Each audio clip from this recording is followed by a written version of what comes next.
شام 24 اپریل سال 2021 تخمیناً ساعت 19:30 ماشین تمغه خوندای استارکس تحت اداره ساکن 32 ساله دهه شرف جماعت زینب آباد نویه رودکی در حدود نویه دوستی ولایت ختلان به دیوار بتونی حاشیه راه برخورده چپه شده آتش گرفته است. در نتیجه این صدمه 12 نفر جراحت‌های گوناگون برداشته در بیمارخانه مرکزی نویه دوستی بستری کرده شدند.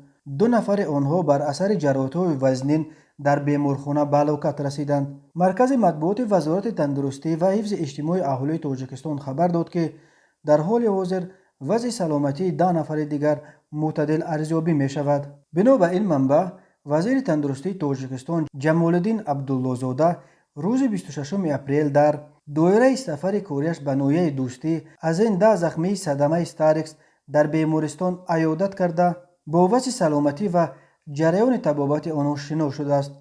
او همچنین به نزدیکان آسیب دیدگان صحبت کرده وعده داده است که وزارت تندرستی برای طبابت آنها تمام کوشش و تلاش‌ها را خواهد کرد. او به مسئولان بیمارستان سفارش‌های مشخص داده هشدار داده است که طبابت آنها باید پوره رایگان برآمانده شود.